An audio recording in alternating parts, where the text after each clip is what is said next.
నెల జూన్ 12కి సంవత్సరం పరిపాలన ఎలా అస్సలు బాగాలేదన్న. మా పేద ప్రజలకి అస్సలు బాగలేదు. ఉన్న వాళ్ళకి బాగుండొచ్చు.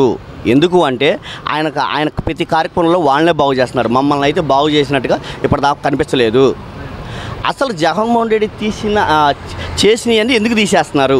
మెయిన్ అది మా పేద ప్రజల కోసమే కదా చేస్తుందని ప్రతిదీ. మీరు ఎందుకు తీసేస్తున్నారు? అవి కంటిన్యూ చేయొచ్చు కదా. మా పేదవాళ్ళ కోసమే కదా చేస్తుంది ఆయన. మీరు ఎందుకు తీసేస్తున్నారు? ఈ క్వశ్చన్ ఒక పేదోడిగా ఏపీ ఓటర్గా నా ప్రశ్న ఇది. చంద్రబాబు గారు దీన్ని అమలు చేయాలి కంపల్సరీగా. ఎందుకంటే వాళ్ళు ఓడిపోవడానికి వాళ్ళు వేసుకునే బీజమే ఇది. ప్రజలకి దగ్గర కానీ ప్రతి ఇది వాళ్ళు ఇచ్చేసుకుంటున్నారు. ఇంకానా ఇప్పుడు రేషన్ వ్యాన్లు కూడా రద్దు చేయడం జరిగింది. మళ్ళీ పాత పద్ధతి తీసుకురావడం జరిగింది. రేషన్ డీలర్ రద్దు తీసుకుని సార్ ఆ రేషన్ దానివల్ల ఎన్ని బాధలు పడ్డామో మాకే తెలుసు. పేద ప్రజలుగా ఎన్ని బాధలు పడ్డామో మాకు తెలుసు. ఎందుకంటే అక్కడికి వెళ్ళి నుంచున్నప్పుడు మాకు టైం సరిపోయేది కదా. మీరు వెళ్తే ఉద్యోగాలకు వెళ్ళాలి. అది పక్కేమో రేషన్ దగ్గరికి వెళ్తే తొందరగా ఎవరో అది కూడా ఇంటి దగ్గరికి వస్తే మా ఆడవాళ్ళు ఎవరో ఒకరు తీసుకుంటారు సరిపోయేది. కానీ ఇప్పుడు మేమే వెళ్ళాలి మేమే చేయాలంటే ఎలా సార్? వాళ్ళ పక్కనే వాళ్ళు పర్మిషన్ ఇవ్వరు. మాకు షాపులకు వెళ్తే మేము అక్కడికి వెళ్తేనే మాకు కుదరదు. ఎలాగా? ఇది మాత్రం చాలా తప్పు అండి. వాళ్ళు చేసింది మాత్రం రేషన్ విషయంలో చాలా తప్పు. అంటే రేషన్ వ్యాన్ల వల్ల కొన్ని వేల కోట్లు స్కామ్ జరుగుతుంది. సో ఆ స్కామ్ జరగకూడదని చెప్పేసి మళ్ళీ పాత పద్ధతి స్కామ్ ఎలా జరుగుతుంది సార్? అసలు నాకు అర్థం కాని విషయం ఏంటంటే కరెక్ట్గా పేద పేదలకు తీసుకెళ్ళి ఎంతమంది ఉన్నారో అంతమందికి డైరెక్ట్గా ఇస్తున్నారు వాళ్ళు. ఇంతకుముందు ఏం జరిగేది? కంపల్సరీగా అక్కడ రేషన్ షాప్కి వెళ్ళినప్పుడు కొన్ని రోజులు ఇచ్చేవాడు, కొన్ని రోజులు ఇచ్చేవాళ్ళు కాదు. అది స్కామ్ జరుగుద్ది. ఇది ఎలా స్కామ్ జరుగుద్ది? పేద ప్రజలకు ఇచ్చినప్పుడు స్కామ్ ఎలా జరుగుతుంది? అది జరగడానికి అవకాశమే లేదు. వాళ్ళు నోటుకు వచ్చింది మాట్లాడడం వరకే వాళ్ళ డ్యూటీ. ఏంటంటే అధికారంలోకి వచ్చారు, వాళ్ళ ఇష్టం అయిపోయింది. ఇంకా విచ్చలవిడిగా వాళ్ళ ఇష్టం అయిపోయింది. గొడవలే కానీ లేకపోతే ఇలాంటి పేద ప్రజలకు అందాల్సిన ఏదైనా కానీ అందకుండా చేస్తున్నారు వాళ్ళు. ఎక్కడంటే జగన్మోహన్ గారు సార్ మొన్న మీటింగ్ పెట్టారు మహానాడులో. అక్కడ ఆల్రెడీ కరోనా కేసులు ఉన్నాయని తెలిసి కూడా మీరు మీటింగ్ పెట్టారంటే దాని ఉద్దేశం ఏంటి? ఎవరెడిపోయినా మాకు అనవసరం, మాకు జరగాల్సింది ముందుకెళ్లాల్సింది. అదొకటేనా మీ కాన్సెప్ట్? అది తప్పు కదా సార్ అది. ఇప్పుడు వరుసగా కడపలో 3 రోజులు మహానాడు సభలు నిర్వహించారు. దీనివల్ల మరి వైసీపీ పార్టీ రాబోయే రోజుల్లో ఏమన్నా ఎఫెక్ట్ పడే అవకాశం ఉంటుందంటారు వైసీపీకి?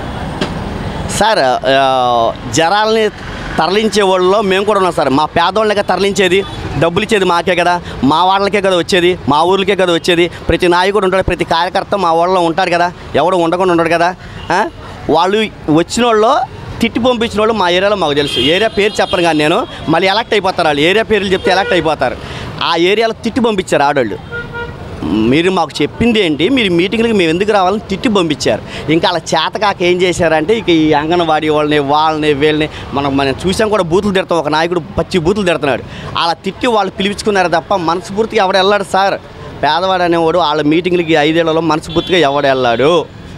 సమస్య లేదు అందులో. ఎందుకంటే పేదోడికి ఏం మేలు చేసామని వెళ్తాడు? ఈసారి కడపలో టీడీపీ జెండా ఎగరవేస్తాము, జగన్ కోట్ల బద్దలు కొడతామంటారు. ఓట్లు వేసేది ఎవరు సార్? ఓట్లు వేసేది ఎవరు? ఓట్లు వేసేది మేమే కదా సార్. మేము ఓట్లు వేసేదానికి వాళ్ళు ఎగరేసేది, మేము వెళ్తేనే వాళ్ళు జై కొట్టేది, మేము ఉంటేనే వాళ్ళు ముందు నడిచేది. అసలు మేమనేది లేకుండా వాళ్ళు ఎట్ట వెళ్తారు? ఏ జెండా ఎగరేస్తారు? వాళ్ళు ముందుకు వెళ్ళగలరా? వాళ్ళ వల్ల ఇద్ది అసలు పిచ్చి పిరాళ్ళు వాళ్ళంతా.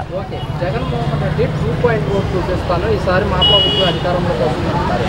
అది ముందే చూపించుంటే అసలు ఈ గోల్ ఉండేది కదా సార్. ఆ పని కనుక జగన్మోహన్ రెడ్డి ముందే చేస్తుంటే నిజంగా ఒక వీడియో చూశాను నేను, చాలా బాగా అనిపించింది నాకు. వాళ్ళు ఏదో పాలిస్టర్ అయితే చూపించారండి వీడియో ఒకళ్ళది, అది భలే అనిపించిందండి. ఆ రకంగా కనుక జగన్మోహన్ రెడ్డి ఉన్నట్టయితే 30 ఏళ్ళు ఆయనే ఉండేవాడు. ఆయన 2019లో చూపించినట్టయితే అదేవిధంగా ఇవాళ భూస్థాపితం ఇది టీడీపీ. కానీ అతను ఏంటంటే గొడవలు ఉండకూడదు, మనం ప్రజలకు మంచి చేయాలి. మనం అనేది ఏంటంటే ఆయన చెప్పాడు ఒకటే మాట, మా తండ్రి ఫోటో ఇంట్లో ఉంది, నా ఫోటో కూడా ఇంట్లో ఉండాలి, ప్రతి ఒక్కరి ఇంట్లో. ఆయన కాన్సెప్ట్ అది. అందుకే ముందుకెళ్ళగలిగాడు ఆయన. గనక పులివెందల టైపు కనుక ఒక్కసారిగా 2-0 మీరు అన్నారు చూసావా, ఆ రూపం కనుక ఆ రోజు ఉన్నట్టయితే అసలు అది వేరేగా ఉండేది చరిత్ర సార్. అంతెందుకు సార్, ఇప్పుడు ఇన్ని దాడులు జరుగుతున్నాయి. ప్రతివాడు ఇప్పుడు నేను కూడా ఒక ఓటర్నే, నేను కూడా అభిమానినే. నాకు పోయినసారి కూడా జగన్మోహన్ రెడ్డి గెలిచాడు, ఓడిపోయాడు, అలాగే ఉండేది. వీళ్ళు ఎప్పుడైతే దాడులు మొదలు పెట్టారో నాలాంటి వాడికి రక్తం ఉడికిపోతుంది. ఇంకా కార్యకర్తలు ఊరుకుంటారా? ఇంకా వాళ్ళు ఎవరైనా ఊరుకుంటారా? అసలు జగన్మోహన్ రెడ్డి వద్దన్నా ఊరుకోరు. సమస్య లేదు. ఈసారి మాత్రం ఆయన కాదు, కార్యకర్తలు ఓటర్లే చూపిస్తారు సినిమా. సార్ ఆయన అంటే రెండు సంవత్సరాలు కరోనాతో పోయినాయి సార్. తెలుసుగా మనకి ఆయన ఎలా పరిపాలించాడు అందరికీ తెలుసు. అది వివరించేది కాదు. ఇప్పుడు ఆయన చేయడానికి ఎక్కడుంది సార్? వాళ్ళు ఎంత డబ్బులు ఎంత పెట్టేళ్ళాడో తెలుసు. మనం ఏం చేశాడో మనం అందరం కళ్ళారా చూసాం సార్ మనం.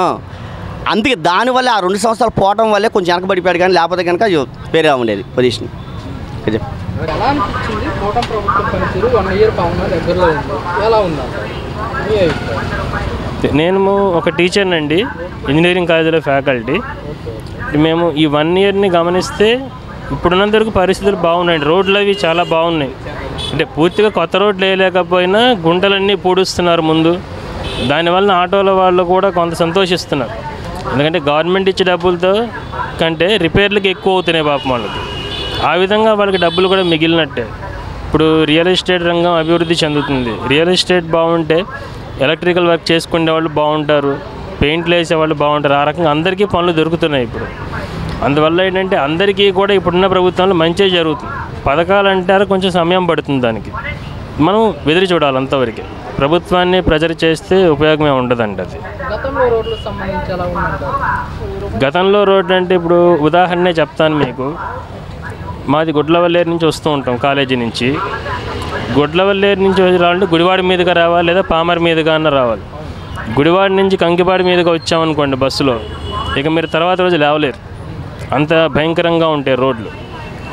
క్రితంసారి గుడివాడలో మంత్రి ఉన్నారు డైరెక్ట్గా, ఆయన కనీసం రోడ్లు కూడా వేయించలేకపోయాడు. వర్షం పడితే బస్ స్టాండ్ మునిగిపోతుంది. ఇప్పుడు ఈరోజు అట్లాంటి పరిస్థితి లేదు. చాలా వరకు రోడ్డు బాగు చేశారు. చాలా చోట్ల కూడా రోడ్లు బాగు చేస్తూనే ఉన్నారు. ఇప్పుడు కూటమి ప్రభుత్వం ఏర్పడి ఈ 4 జూన్ 12కి 1 ఇయర్ అవుతుంది. అవును, 1 ఇయర్ పరిపాలన ఎలా అనిపించింది? 1 ఇయర్ పరిపాలన బాగానే ఉందండి. 1 ఇయరే కదా అవుతుంది కాబట్టి మార్పులు అనేవి ఒకేసారి రావండి. ఇప్పుడు కూడా కాస్త టైం తీసుకునిద్ది. పర్లేదు, అభివృద్ధి వైపు సాగుతుంది. మనకి హైడ్రోజన్ హబ్ వస్తుంది, అలాగే అనేక ఇండస్ట్రీస్ వస్తున్నాయి, తీసుకొస్తున్నారు. ఎంప్లాయ్మెంట్ జనరేషన్ మీద సీఎం గారు కాన్సన్ట్రేషన్ చేసినట్టు అనిపిస్తుంది. సార్ గత ప్రభుత్వం ఏమో నవరత్నాలు అన్నారు, కూటమి ప్రభుత్వం సంక్షేమం ప్లస్ డెవలప్మెంట్ అంటున్నారు. ఏ విధంగా అనిపిస్తుంది? అంతే కదా సార్, ఇప్పుడు డెవలప్మెంట్ చేస్తూ వెల్ఫేర్ చూడాలి. డెవలప్మెంట్ని గాలికి వదిలేసి వెల్ఫేర్ చూడలేము కదా, అది కరెక్టే కదండి. జగన్ గారు ఉన్నప్పుడే బాగుంది. ఎందుకంటే ఇదేం లేదు, ఇక అరుకులు తప్ప పని లేదు. అంటే ఇప్పుడు చెప్పిన పథకాలు ఇప్పుడు జూన్ 12న ఇంప్లిమెంట్ చేస్తామని చెప్తున్నారు. 4 పథకాలు ఇస్తామంటారు. అలాంటి మరి వచ్చిందా చూద్దాం. మరి ఇవ్వాలిగా, ఇచ్చిందా మరి అది మనం చూడాలి కదా. మనం ఎవరికమ్మని మనం చెప్పలేము కదా, ఇవ్వకముందు మనం చెప్పలేము. ఇచ్చిన తర్వాత అంత ఏంటి అసలు అని మనం మీతో చెప్పచ్చు, మాట్లాడచ్చు. ఇప్పుడు మాత్రం కష్టంగా ఉంది. మరి 5 సంవత్సరాలు అవ్వకముందే, సంవత్సరం అవ్వకముందే తేడా వచ్చింది. 5 సంవత్సరాలు వచ్చిందాక ఇంకా తేడా అవుతుంది. ప్రభుత్వం ఎన్ని రోజులు ఉండదు. సగంలో రేషన్ వ్యాన్లు కూడా రద్దు చేయడం జరిగింది. మళ్ళీ పాత పద్ధతి తీసుకొచ్చారు. అయితే ఇంటింటికి వచ్చేవారు, అది బాగుంది. ఇప్పుడు మనవన్ని లేను, మా అమ్మ ముసలి వెళ్ళలేదు కదా, మాకు పనులు ఉంటాయి, వెళ్ళిపోతాం. ఆ అమ్మ వెళ్ళలేదు కదా, అలాంటి ఇంటింటికి రేషన్ బాగుంది. అది ఇంటింటికి రావడం చాలా బాగుంది. అది తీసేసారు కొన్ని మరి కింద ఆడిపెట్టి నీటి తీసేస్తుంది, ఆడి కింద ఈడి తీసేది. అది ఆయన జగన్ గారు పెట్టినవన్నీ ఈయన తీసేస్తున్నారు. ఈయన గెలిచారు అనుకో ఆయన పైన తీసేస్తారు. ఇంతే మరి ప్రభుత్వం మారుతుంది. ఆడ మీద ఈడి మీద ఆడు పనులు అవ్వు. పథకాలు ఇస్తారు అంటారు, కానీ 4లో 2 ఇస్తారు, 2 అయిపోతారు. అన్నీ ఎవరు కదా. ఈ నెల జూన్ 20న అన్నదాత సుఖీబాబు కూడా ఇస్తామని చెప్తున్నారు 3 విడతలుగా. ఎలా అనిపిస్తుంది రైతులకు సంబంధించి? ఇంతే మంచిది కదా, రైతు ఉంటే కదా మనం బాగా కదా. ఇప్పుడు రైతులంటే మనం తినలేము. ఇప్పుడు రైతు ఉండే ప్రతి కదా ఇంతమంది వచ్చి కొనుక్కున్నారు. అదే రైతు పండించకపోతే మేము కొనుక్కోలేము కదా టౌన్లో. అది బాగుంది. మరి ఇప్పుడు జగన్ 2.0 అంటున్నారు, సార్ మేమే వస్తామని చెప్తున్నారు. వచ్చే అవకాశం ఉంటుందంటారు? బాగా